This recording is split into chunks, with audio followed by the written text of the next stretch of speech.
Well, welcome to Around the Table by CulinArt Group. We're so excited to have our salute to our veterans today. We have some very special guests that are with us. This is brand new for CulinArt Group. One of the new and innovative ways that we're getting important information to you. My name is Matt Santarpia, and I'm thrilled to be here with you today. While we were thinking about what we can do to honor our veterans, we couldn't think of anything more important or anything more unifying than saluting our veterans, particularly at CulinArt Group, right? Today is around the table with special people, senior leadership who have served our country and really have our debt of gratitude. So with that being said, we welcome you to our first broadcast. And our first special guest is Erik Buckholz. Erik Buckholz is our HR director. I work for Erik Buckholz, so I'm trying to do a very nice introduction, Erik. How's that introduction? That's good, Matt, but your salary increase won't be any more. Yeah, right. I'm in big trouble. But Erik, welcome and thank you so much. And I'm fortunate enough to work every day with Erik, right? Whether we're in person or virtually, because we do a little bit of both. When we're in the business, right, as we are regularly. And Erik is a veteran, only a few years older than myself, Erik. I hate to mention that, right? But you look younger. And where did you serve, Erik, and what time period was this? So I was in the service from 88 to 92. I served in the reserves after that for another couple of years. I was in the Marine Corps stationed in Camp Lejeune and traveled to the Mediterranean, to the Middle East, to where else? To South America. So I've been on a lot of different continents. I've traveled quite a bit. Northern Africa. So I've been around. Oh my gosh! Now, Erik, and you're in our New York offices, right? CulinArt Group in New York. I'm the HR director for CulinArt. Yeah, I'm the HR director for CulinArt, and I'm based in the corporate office on Long Island, New York. And you've been with Compass Group, Erik, CulinArt a few years, thank goodness. But Compass Group as a whole, how many years, Erik? 19 years. Wow, 19 years. Congratulations. Thank you. Okay, thank you, Erik. Our next guest, if you're looking at our screen, is all the way from sunny California. We're trying to cover the whole country today as we introduce this salute to our veterans. And it's our district manager, another senior leader with the company, Mr. Michael Farrell. Hi, Mike. How are you? Hello, Matt. How are you today? Good, thank you. Good. So, and Mike, when did you serve? You're right. Well, I served in the Navy. I want to say it's Southern California. It's sunny and warm, but it's not so warm right now. It's kind of cold at night. And I know you're going to laugh at me, all New Yorkers and East Coasters, but it gets down to about 40 at night around here. So. Oh, well, my gosh. We feel bad for you. I know. It's heartfelt. But, I was in the Navy, stationed in Hawaii from 83 to 87, and when I got to Hawaii after boot camp, I was lucky enough coming from New York to do boot camp in San Diego, and then from San Diego I went to Hawaii. So things got better as I went along. When I got to Pearl Harbor, my ship was on the west side, so I had to catch up to my ship, which was overseas in Japan, to be exact. So that was quite an experience because I was flying by myself with everything I owned on my back, and I had to take a plane, a train, a bus, and a cab to get to where I was going. And I pretty much got to the airport in Japan and had no idea where to go. I mean, magazines read backward from front. I had to, get yen to figure out how to pay for the bus and all that. So long. Oh my gosh. I don't think I'd make it on the first bus trip. Forget about the whole, mission, so to speak. I wouldn't make it on that bus. Yeah.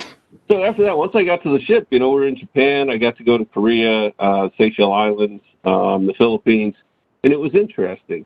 And being in the military, the hospitality field, I became a cook, right? And the reason I became a cook is because coming from a family of plumbers in upstate New York, Farrell Heating and Plumbing, my dad loved to cook. He wanted to be a chef. He didn't want to be a plumber. So my dad, when he'd go to work, he would tape Julia Child.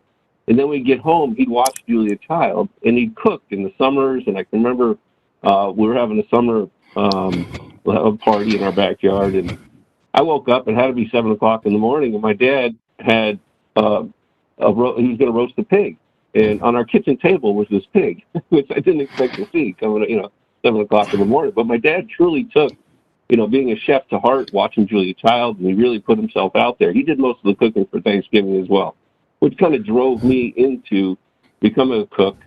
And then after I got out of the military, I went to the CIA to become a chef. Wow. Well, we have to let people know, and they know CIA, because you say military, we're talking about the Culinary Institute of America, right? I tell my children CIA all the time for years and years, and they think I'm talking about the Central Intelligence Agency, right?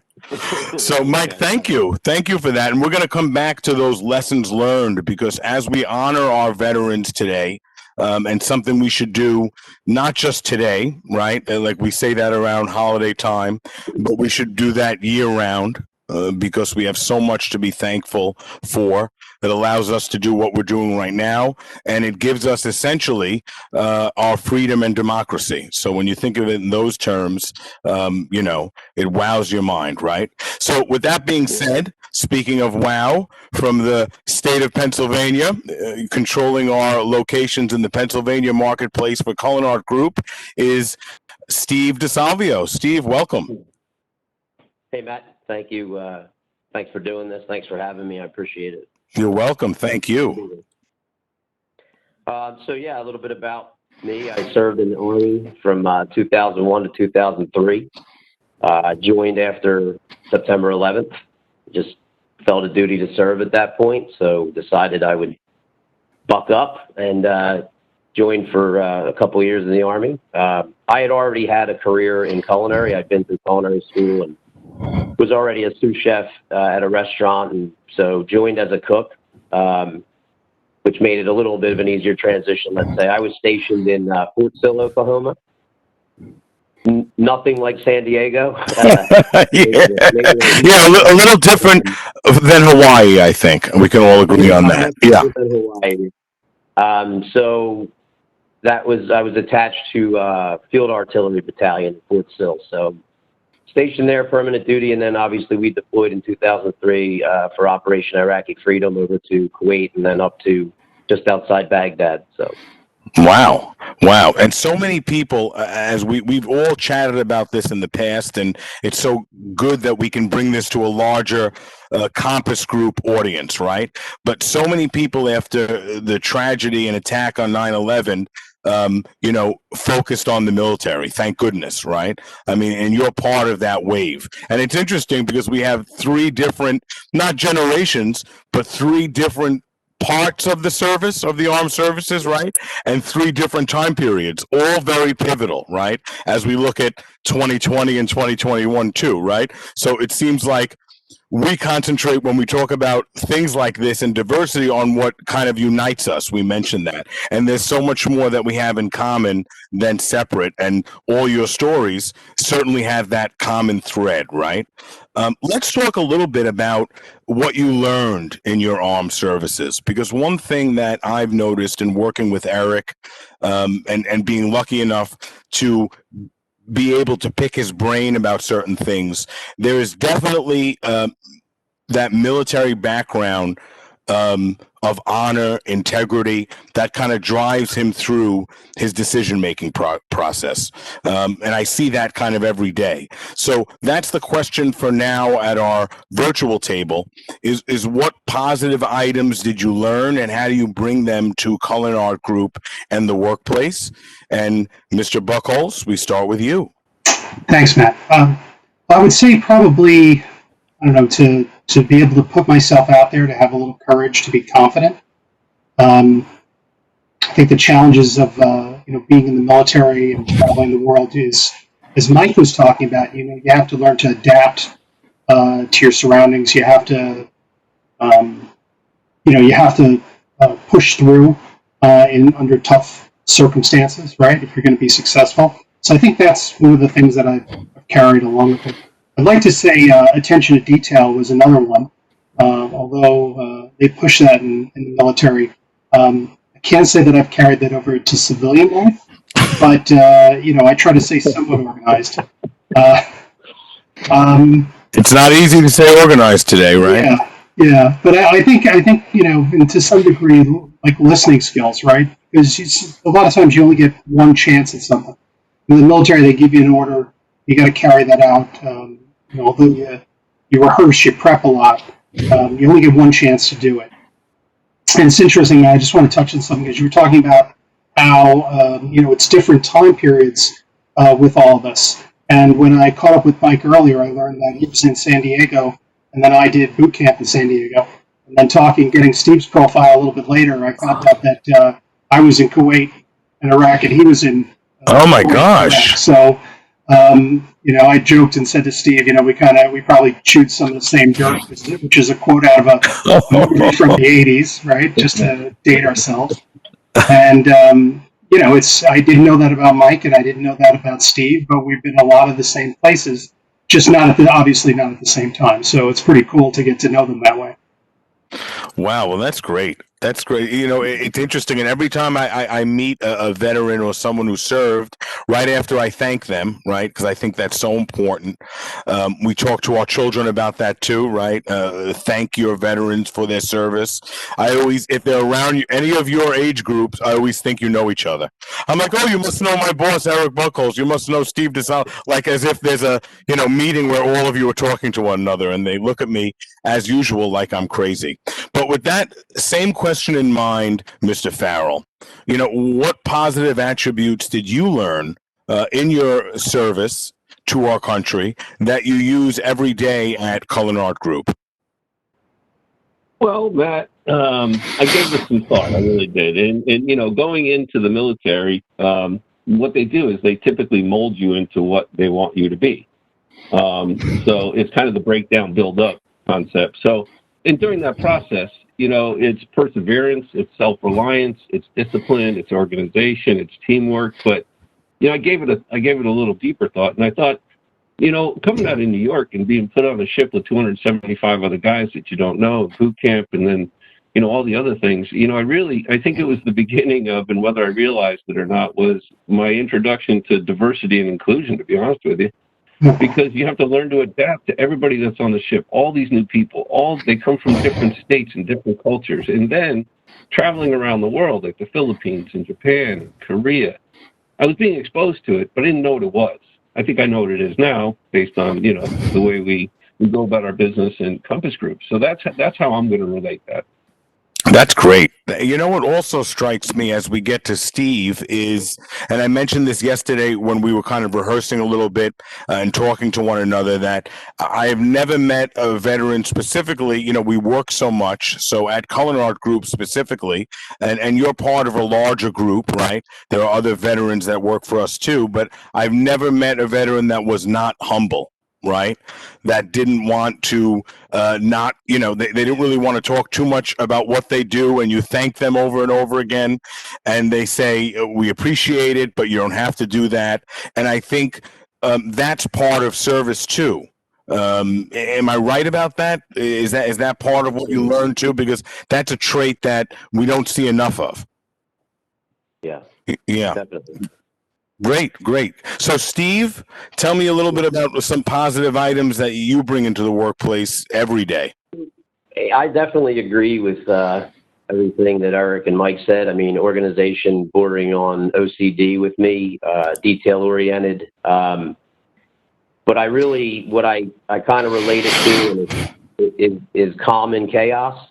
So, obviously we've been in situations, some of us are, in the military anyway, where good leadership tends to stay calm when the scenario tells you to be frantic or be crazy. And that kind of relates to this industry on some level. I can tell you through restaurants and through this side of the industry, best laid plans usually don't go that way. So you have to be flexible and adaptable. And as a leader, I feel like that steady hand is always the presence you want to have with your team and your managers to keep them calm and constantly positively move forward, as opposed to dwelling on the issue. Let's break it down. Let's move forward. We'll address it later, what happened, but right now we need to stay calm and we need to keep driving on, stay focused on the task at hand. So. Well, that's great, Steve. Thank you for that. And it brings me to one of our last kind of roundup questions, and it's a perfect segue, which I can assure our audience we did not rehearse. But when you have honest dialogue like this, and when we talk about around the table by CulinArt Group, this is what we're talking about, right? Honest dialogue. Listen, our team members across the board at Compass Group are going through a time they've never experienced before. I think uncharted is saying it lightly, but we hear that a lot. We're all navigating this new normal again together, right? Like it or not. And we're all in the process of business recovery, right? Now we're looking at the business. We're moving forward, not behind, and we're recovering the business. How does your military background and your service to our country affect your relationship with our team members, speaking to our team members in general, and dealing with that as a whole? Erik, I'll start with you. Oh, I think Steve hit the nail on the head. To be a calming presence, it's very easy to get frightened these days, right? Or to worry about things that may or may not happen. So I kind of just pull everybody together, help them to focus on what's important. I was thinking, I try to encourage people all the time to focus on positive outcomes. It's very easy to go down the path of here's all the things that could go wrong. I want to, I think it's important to focus on the things that could go right and what we're going to get out of that. To really focus on our purpose. It's you're in the service, right? They call it that for a reason.